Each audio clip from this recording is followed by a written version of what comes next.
اور جو درود شریف زیادہ پڑھتا ہے ملائے اعلیٰ میں اس بندے کی تعریفیں بہت ہوتی ہیں، اور اس کے عمر میں، اس کے وقت میں اللہ برکتیں عطا فرما دیتے ہیں. اور انہا سبب لتثبیت قدم العبد علی الصراط، جو بندہ درود شریف زیادہ پڑھتا ہے قیامت کے دن پل صراط سے گزرتے ہوئے اس کے پاؤں اتنے مضبوط ہوں گے، درود شریف زیادہ پڑھا ہوگا. اور ایک اور بات، انہا سبب لثقل کفۃ المیزان، کہ یہ درود شریف میزان کے پلڑے کے بھاری ہونے کا سبب بن جائے گا. اب اس بارے میں ایک حدیث مبارکہ ہے، وہ ذرا سن لیجئے کہ درود شریف کا قیامت کے دن کیا، سبحان اللہ، کیا شان ہوگی.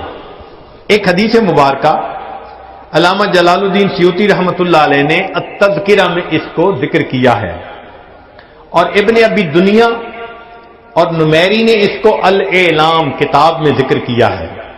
فرماتے ہیں کہ عبداللہ رضی اللہ عنہ ایک صحابی اس کے راوی ہیں کہ نبی علیہ السلام نے ارشاد فرمایا، ان لآدم علیہ السلام من اللہ عز وجل موقفا فی فسح من العرش، قیامت کے دن آدم علیہ السلام کو اللہ تعالیٰ عرش کے سامنے ایک ایسی جگہ عطا فرمائیں گے، علیہ ثوبان اخضران، ان پر دو سبز کپڑے ہوں گے، یعنی سمجھیں تہبند بھی سبز اور کرتا بھی سبز. کأنہ نخلۃ صحوق، جیسے شاخیں کٹی ہو نا تو سیدھا کھجور کا درخت ہوتا ہے، اس طرح آدم علیہ السلام کا اونچا لمبا قد مبارک ہوگا. ينظر الى من ينطلق به من والده الى الجنہ ومن ينطلق به الى النار، اونچے قد کی وجہ سے آدم علیہ السلام دیکھ رہے ہوں گے کہ ان کی اولاد میں سے کس کو جنت لے جایا جا رہا ہے اور کس کو جہنم لے جایا جا رہا ہے. فبینا آدم علی ذلک، آدم علیہ السلام اس حال میں ہوں گے، اذ نظر الی رجل من امت محمد صلی اللہ علیہ وسلم، کہ وہ نبی علیہ السلام کی امت میں سے ایک بندے کو دیکھیں گے، ينطلق به الی النار، کہ اس کو فرشتے گھسیٹ کر جہنم کی طرف لے کے جا رہے ہوں گے. فینادی آدم علیہ السلام، تو آدم علیہ السلام پکاریں گے، یا احمد یا احمد، نبی علیہ السلام کا نام پکاریں گے. آپ صلی اللہ علیہ وسلم کا نام محمد بھی اور آپ صلی اللہ علیہ وسلم کا نام احمد بھی، اسمہ احمد. تو آدم علیہ السلام نبی علیہ السلام کا نام پکاریں گے، یا احمد یا احمد. فیقول علیہ الصلوۃ والسلام، اس نام کو سن کر نبی علیہ الصلوۃ والسلام جواب میں کہیں گے، لبیک یا ابا البشر، اے بشر کے والد، لبیک، میں حاضر ہوں. فیقول، وہ بتلائیں گے، ھذا رجل من امتی کا، یہ آپ کی امت کا ایک بندہ ہے، ينطلق به الی النار، اس کو جہنم کی طرف لے جایا جا رہا ہے.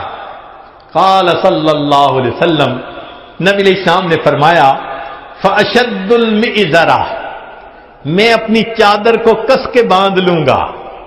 یہ عربوں میں ایک مقولہ تھا، جب انہیں کسی اہم کام کے لیے اٹھنا ہوتا تھا نا تو کہتے تھے جی ذرا چادر کو کس کے باندھو چلو. تو نبی علیہ السلام فرماتے ہیں میں اپنی چادر کو کس کے باندھ لوں گا، وَأَسْرَعُ فِي أَثَرِ الْمَلَائِكَةِ، اور میں تیزی سے چلوں گا ان فرشتوں کے پیچھے جو میرے امتی کو جہنم لے کے جا رہے ہوں گے. فَأَقُولُ، اور میں یہ کہوں گا، یا رسول ربی، اے میرے رب کے نمائندو، کفو، رک جاؤ. فیقولون، وہ آگے سے جواب دیں گے، نحن الغلاد الشداد، ہم بڑے قوی اور سخت گیر ہیں، لا نعصی اللہ تعالی ما امرنا، جو اللہ حکم دیتا ہے ہم اس کی نافرمانی نہیں کرتے. ونفعل ما نؤمر، اور ہم وہ کرتے ہیں جس کا ہمیں حکم ملتا ہے. فَإِذَا آیَسَ النَّبِيُّ صلی اللہ علیہ وسلم، جب اللہ کے نبی صلی اللہ علیہ وسلم ان سے مایوس ہو جائیں گے کہ میرے کہنے کے باوجود یہ فرشتے جا رہے ہیں لے کے جہنم کی طرف، رک نہیں رہے.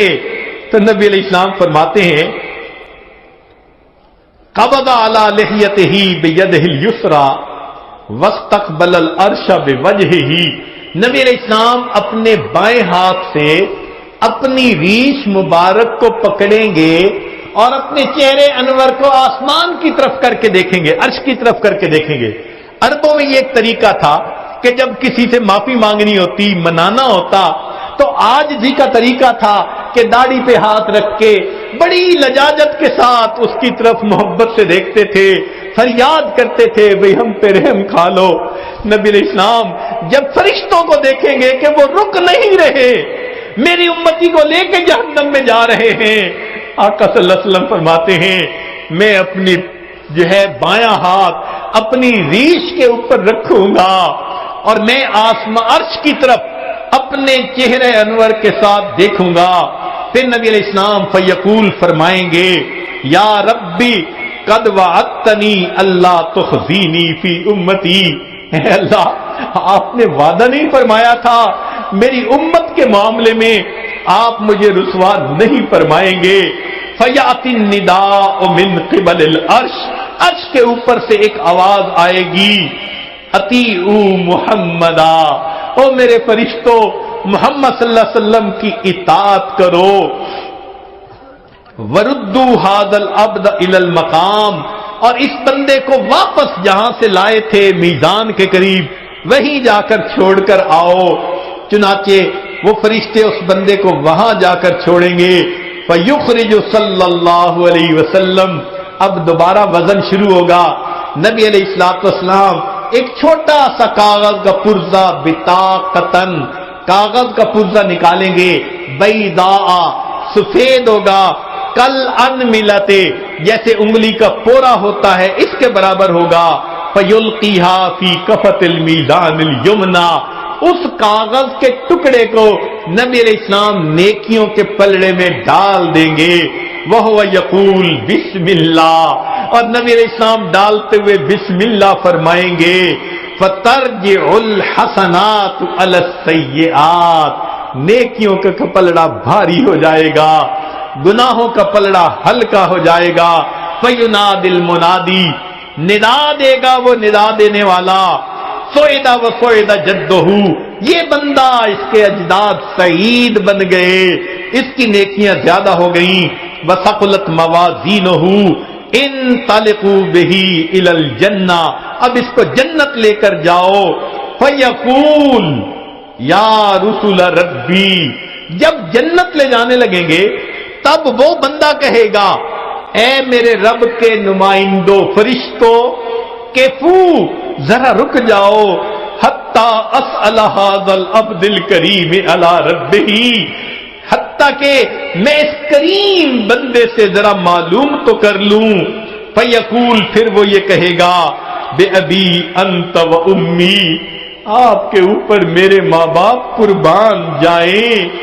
ما احسن وجہک, آپ کا چہرہ کتنا خوبصورت ہے. واحسن خلقک, آپ کی پرسنالٹی شخصیت کتنی پیاری ہے. من انتا, آپ کون ہیں. فقد عقلتنی اسرتی, آپ نے میرے گناہوں کو مٹا کے رکھ دیا. ورحمت عبرتی, میری لغزشوں کو کم کر دیا. فیقول علیہ الصلوۃ والسلام, نبی علیہ السلام جواب میں فرمائیں گے انا نبیوں کا محمد, میں محمد صلی اللہ علیہ وسلم تیرا نبی ہوں. وہذہ صلاتک, اور یہ وہ درود شریف ہے التی کنت تصلی علیہ, جو تم مجھ پر پڑھا کرتا تھا. وفیتکھا, میں نے تمہیں اس کا بدلہ دیا. احوج ما تکون الیہ, جب تجھے اس کی بہت ضرورت تھی. سوچئے آج نبی علیہ الصلوۃ والسلام پر درود شریف کا پڑھنا کل قیامت کے دن میزان میں نیکیوں کے بھاری ہونے کا سبب بن جائے گا. دعا ہے اللہ رب العزت ہمیں اپنے حبیب صلی اللہ علیہ وسلم کی سچی محبت عطا فرمائیں, ان کا احترام, ان کی عزت اکرام وہ بھی دل میں عطا فرمائیں, ان کی سنتوں کی محبت کے ساتھ اتباع کرنے کی بھی توفیق عطا فرمائے، اور کثرت سے درود شریف پڑھ کر نبی علیہ السلام کی محبت کو دل میں بھرنے کی توفیق عطا فرمائے۔